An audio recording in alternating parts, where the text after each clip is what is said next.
Salut à tous, les amis. Mozart à l'appareil.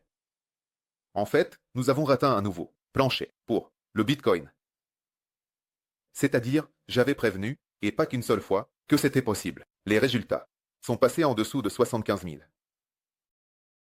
Ce qui est le plus intéressant, c'est que la chute se produit avec un volume, eh bien, pas vraiment faible. Mais pour de telles bougies, pour une telle chute, le volume est assez bas. Bien que la bougie d'hier ait été légèrement au-dessus du volume moyen, elle reste assez basse. Si maintenant, il y a ne serait-ce qu'une petite nouvelle positive, le marché va s'envoler. Comme ça. C'est-à-dire que maintenant, très élevé. Qu'est-ce que nous avons encore ici? Qu'est-ce que je voudrais encore dire ici? Parmi les points importants, nous avons enfin testé le moving annuel. Aussi beaucoup de... J'ai souvent attiré l'attention sur le fait que oui, oui, oui, nous y sommes allés, mais il y a une certaine ambiguïté. Cette ambiguïté est maintenant levée. Donc, ici, il n'y avait pas de convergence, oui, selon le MACD, maintenant elle commence à apparaître. La question est où? Allons-nous nous arrêter? Je pense que nous allons dessiner cette convergence, parce que pour que le Bitcoin tombe en dessous de ce creux, il devrait chuter à un niveau qui, dans les conditions actuelles, semble peu probable. Je pense que nous allons dessiner cette convergence. Et j'ai déjà dit, vers la zone des 90 000, peut-être même plus haut.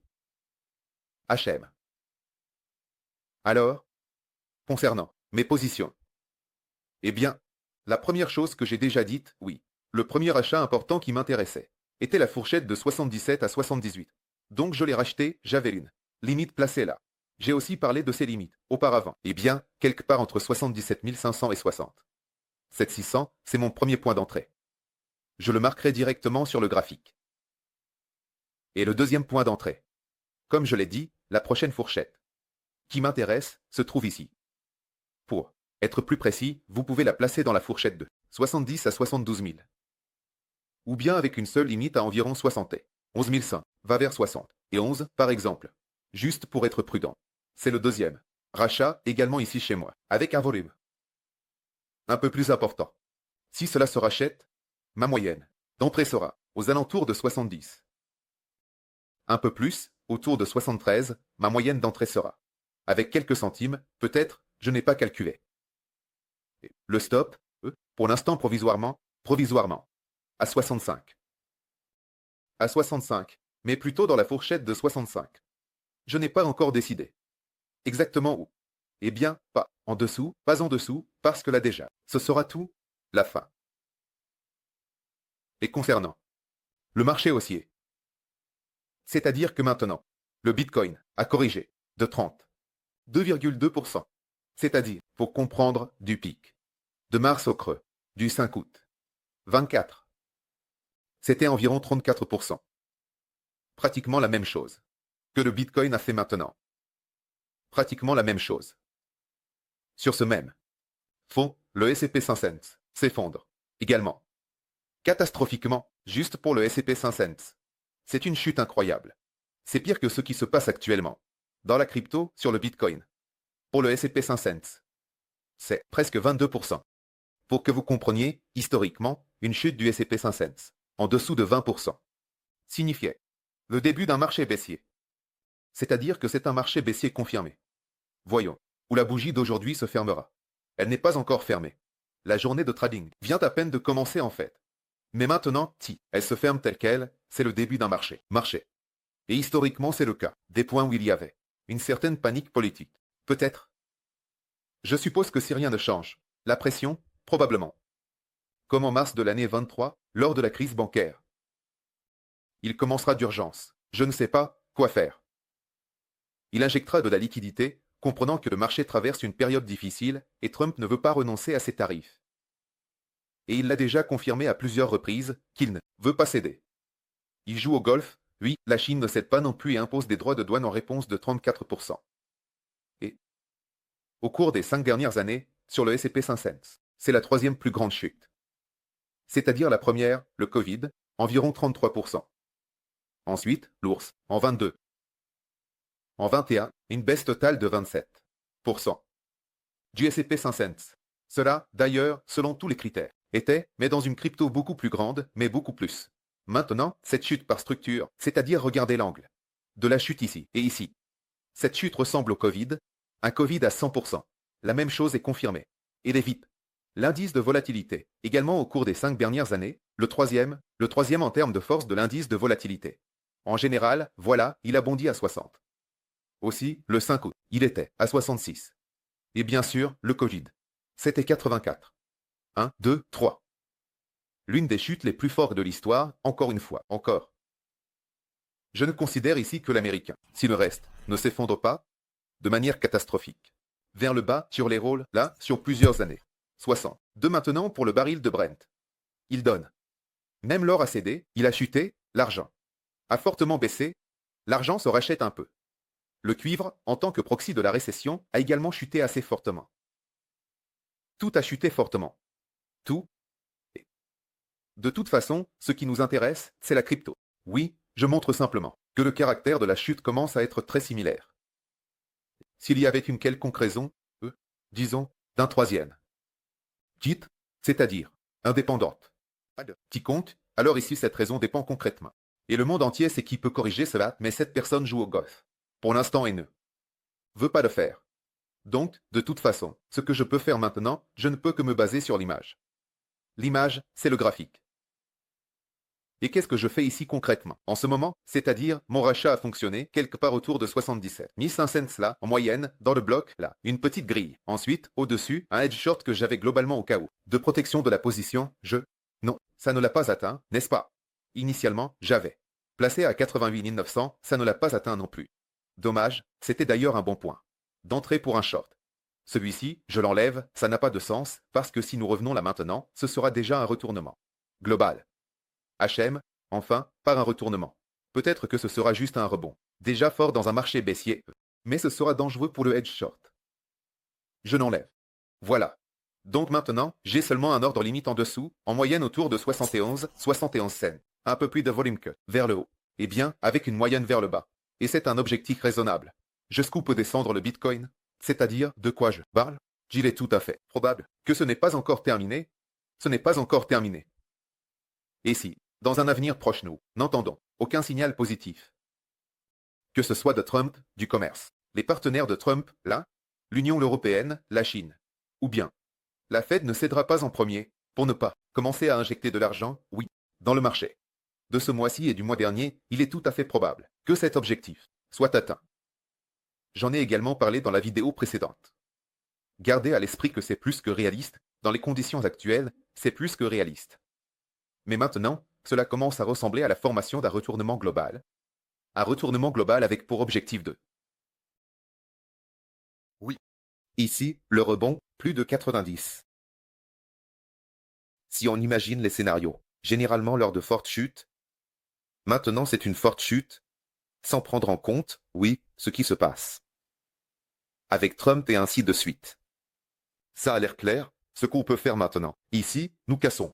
Et partons assez rapidement, d'ailleurs.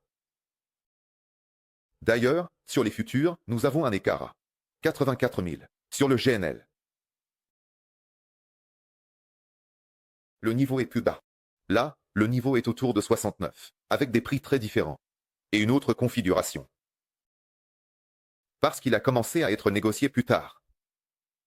Ensuite, deuxième option. Ici, nous ne nous maintenons pas. Sur l'annuel, plus bas, ici, ici. Alors, nous rebondissons. Nous restons un peu sur place. Où allons-nous tomber ici? J'ai un ordre limite. À 71, 100. L'objet peut chuter. Regardons les écarts les plus proches. Les voici. Victoire de Trump. Avant, novembre 71. Voici ces marques. Il y a un écart ici. Il est possible qu'il y ait une percée, en dessous de 70. Peut-être sur une impulsion, là-bas, mais il est probable que ce sera rapide, et de là, cela sera rapidement racheté, en dessous de 70. Cela ne se produira pas. Mais je ne peux pas deviner maintenant. Je dis simplement, voici deux options principales que j'ai envisagées. Donc, le scénario où nous descendons comme ça, en cassant tout pour aller directement quelque part ici à 62, 63, est le moins probable. C'est un scénario très difficile et douloureux. Si nous suivons ce scénario, eh bien, le S&P 500 devrait chuter de plus de 30. Et s'il chute ainsi d'un coup sans correction, je ne sais pas ce qui pourrait commencer dans le monde. C'est-à-dire, ce serait déjà une répétition de certains événements, extrêmement vastes et négatifs. Parce qu'on commence même à parler de l'épique Trump. Quelqu'un parmi les démocrates se prépare à déposer dans les 30 prochains jours. Les manifestations aussi, oui, que vous connaissez tous, se déroulent en Amérique contre Trump, contre sa politique. Je pense qu'ici, en cas de rupture de ce niveau, quelqu'un cédera, en premier. Eh bien, je parle du Bitcoin. Il y aura des niveaux critiques similaires pour le S&P et le Nasdaq, respectivement. Donc ici, quelqu'un cédera en premier, de mon point de vue. Donc, un tel scénario où nous descendrions ainsi, là, à 62, sans arrêt. Dire que je ne le vois pas? Oui, je ne le vois pas, pour le moment, mais il serait plus juste de dire qu'il est. Eh bien, peu probable, enfin, raisonnablement peu probable. Bien que ce soit possible. Et surtout dans les conditions actuelles, quand il y a de la peur sur le marché, l'indice de peur et de cupidité, je ne me souviens pas combien. Ici la vague est intense, mais selon le graphique, j'essaie d'agir de manière adéquate. Et maintenant, le début est bon, c'est-à-dire que j'ai attendu longtemps ces points d'entrée, je les ai enfin atteints. Et puisque j'ai attendu si longtemps, je vais d'en profiter. À peu près. C'est-à-dire j'ai déjà mentionné la fourchette de 62. Donc en conséquence la consolidation oui de la bougie journalière. Et précisément le stock déclencheur, c'est-à-dire la consolidation. En dessous, je le dirai plus tard sur le canal Telegram. Le lien vers mon canal Telegram se trouve dans la description sous cette vidéo. Ensuite, le Bitcoin. Sur l'hebdomadaire. Il a complètement réalisé son double sommet. Ici, avec une marche. Eh bien, je veux dire par les corps, par l'ombre. Je l'ai même réalisé, mais pas complètement par les ombres. Mais presque complètement. Il y a encore une certaine marge. C'est pourquoi je laisse une limite à 71.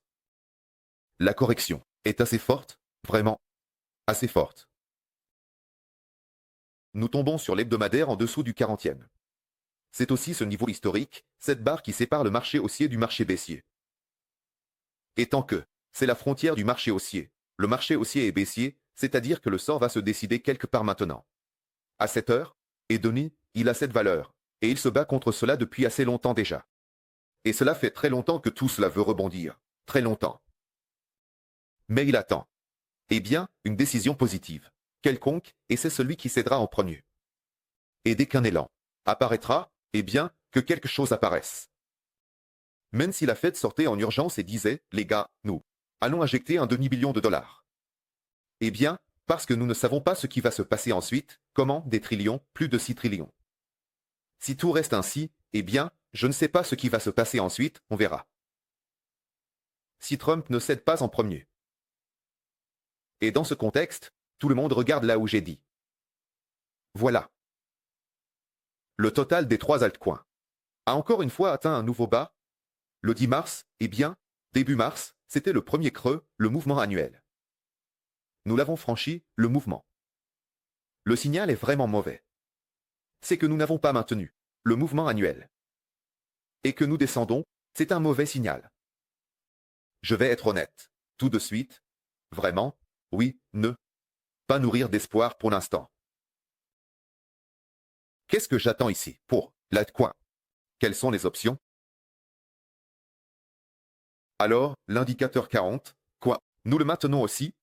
Pour l'instant, c'est aussi la limite de transition vers le marché baissier, malgré ce qui se passe. Nous le maintenons. Eh bien, le stochastique est aussi au sol, comme pour le Bitcoin. Tout cela est similaire. En ce qui concerne les moyennes mobiles et les configurations, c'est-à-dire que maintenant c'est la zone d'arrêt. La zone d'arrêt globale, pour l'altcoin. Cela peut descendre plus bas. Si le Bitcoin descend à 70, 100, il ira dans la zone de 600 à 620. Ici, j'ai marqué cette ligne. Je l'avais également noté. Avant le rebond, ici se trouvent les moyennes mobiles de 200 et 100 semaines. Pas journalière, mais déjà hebdomadaire. Ici, la configuration est tout à fait similaire à celle du Bitcoin. L'altcoin ne se déplacera pas indépendamment du Bitcoin, soit nous rebondissons à partir des niveaux actuels, soit nous nous arrêtons à la marque de 600, 620, et de là, nous rebondissons. Globalement, pour l'altcoin, j'attends ce que j'ai dit plus tôt. C'est-à-dire un rebond quelque part. Entre 900 et 1 trillion de dollars, plus près du trillion. C'est cette limite, c'est tout ce que je veux voir pour que cela soit racheté. Même si cela finit par se transformer en marché baissier. C'est-à-dire, en général, cette chute est rachetée à 38,2. À 50%, théoriquement. La même chose s'est produite en 22, avant de plonger davantage dans le marché baissier. C'est-à-dire, regardez, nous avons racheté 50%, à peu près ici, autour d'1 trillion. Et nous sommes allés plus bas. Et ici, je vais continuer à prendre des décisions. Que faire avec les positions longues restantes, globales là-bas?